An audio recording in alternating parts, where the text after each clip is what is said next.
Joel continues to hunt down more new products yet to hit the market, we take Ken up on his offer to try our hand at marlin fishing with Peter and Adam to put the new Lowrance HDS series and world famous Pakula lures to the test.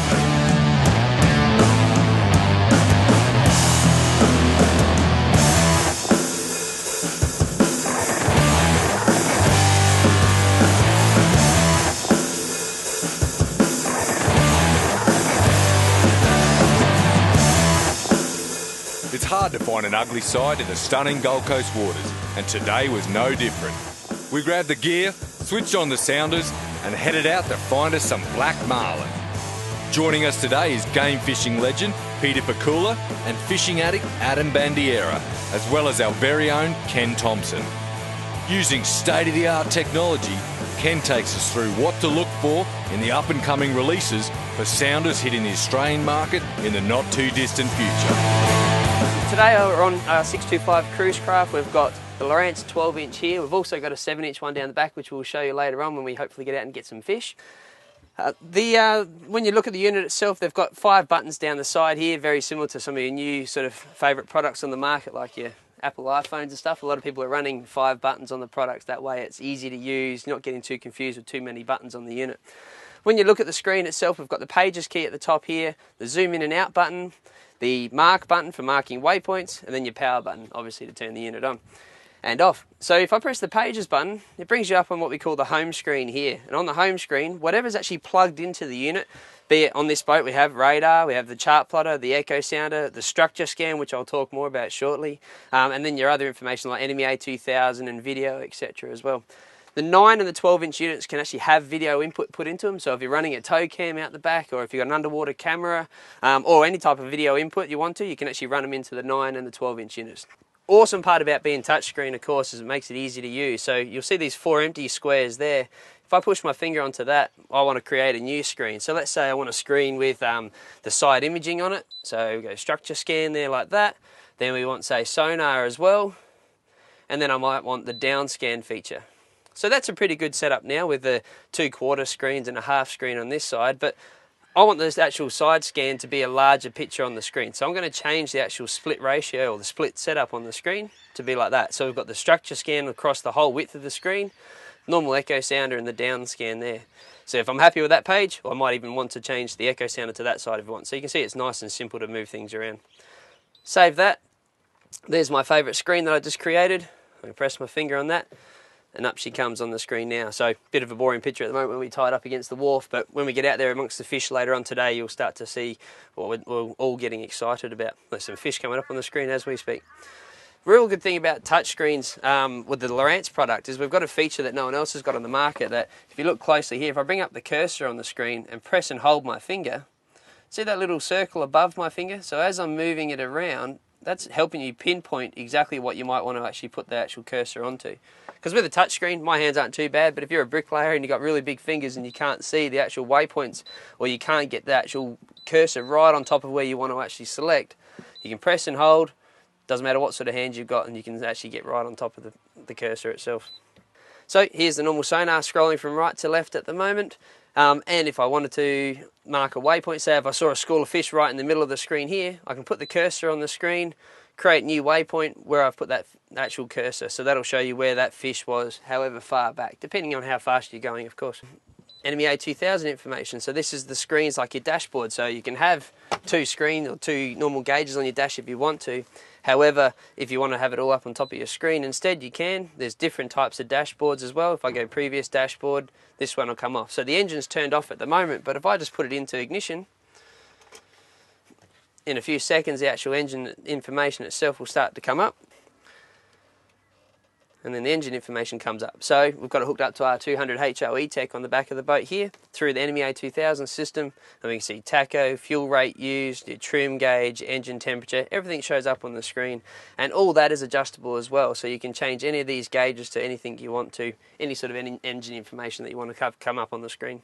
They have a bonded LCD screen, which is an LED backlit screen with the LCD and the glass section on the front, so you can hear it's a nice sort of strong glass scratch resistant, I should say, like any touchscreen on the market. And what it does is the actual screen and the glass in the front is bonded together. By doing that, you'll see on the 7-inch unit that we'll show you later on out in the sunlight that it works fantastic in all types of sunlight. So everything from a little bit of glary water today here right through to out in direct sunlight as well. When looking for your new sounder, look for these state-of-the-art features that will help you find that big one. And what day out on the water would be complete without some sweet fishing tunes? Now let's go out and see if we can actually catch some fish using these products. Like with most fishing, it's about being prepared and being patient. The idea is, when the marlin are looking for a bite to eat, we find where the bait fish are and trawl overhead with the stunning Pakula lures the big fish just can't resist. Have you used that before, Adam? Is that how easy it is to use, is it? It's just that easy, mate. Loving it. So now what we're doing is we're just sort of starting to set the lures out the back, and we're just sort of cruising around this area where we are now off the Gold Coast, and using the side scan, the down scan and the fish finder, we're just trying to find schools of bait fish. So we'll look out over the horizon first and we see birds and other wildlife on top of the water, or head towards them as well. But then if you can't see anything around yet, you know there's normally fish in the area, we'll start to look for them off to the side on the structure scan, and then down below the boat on the normal echo sounder and the down scan. The difference is on the normal echo sounder, this screen up the top here, if a school of bait fish goes past, you'll get like a large sort of clump of reds and yellows on the screen, like an apple, as Peter Pakula taught us. So you get like an apple sort of look on the screen. But with the down scan picture, this one here, instead of that apple, you actually get all the individual dots for the fish themselves because of the resolution.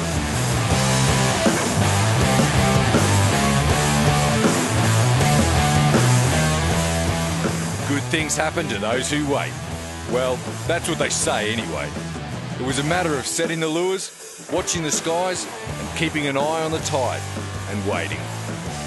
And waiting. And there was some more waiting.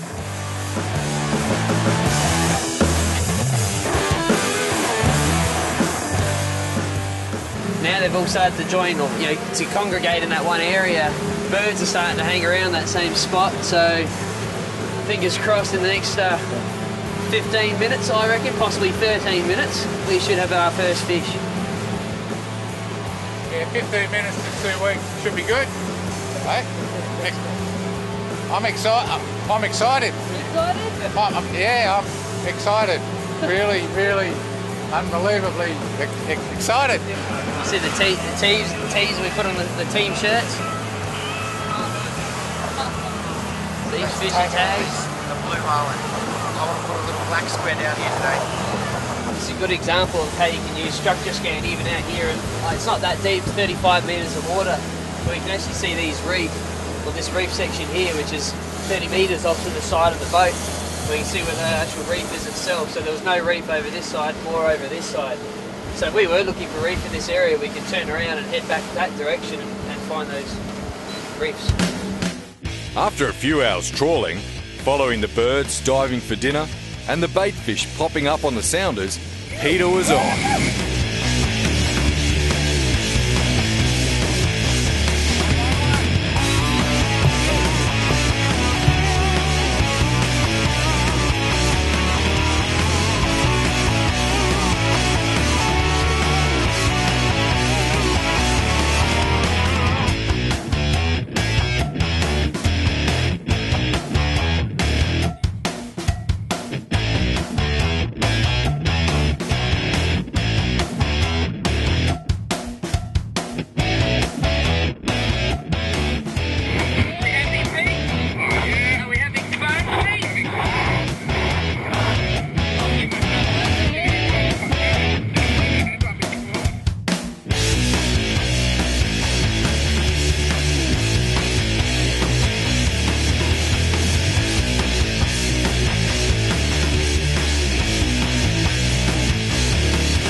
Ken keeps power on the boat, allowing the lures to do their work. Using the boat to help land the big ones means Peter can give Ken instructions on how the fish is behaving and turn the boat, speed up or slow down accordingly. Adam is doing a great job clearing the deck and assisting Peter reeling that beautiful black marlin in.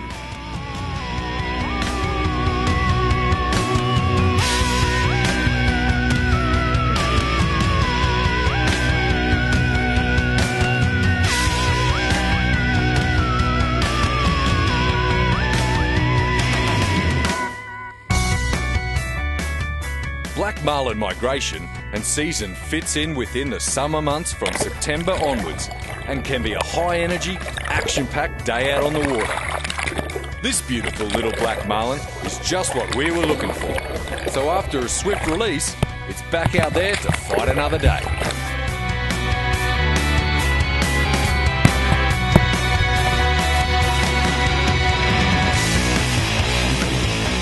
Well, what a cracker of a day. The weather's been perfect out there for us. We managed to catch our first Black Marlin. We've used the electronics to its full potential. We've seen the fish on the sounder. We've found the bait. We've used the GPS to get us back on top of where we saw the bait. Everything that we like to think the electronics can do, it's done it today. So thanks for coming along, and we'll see you on the next show.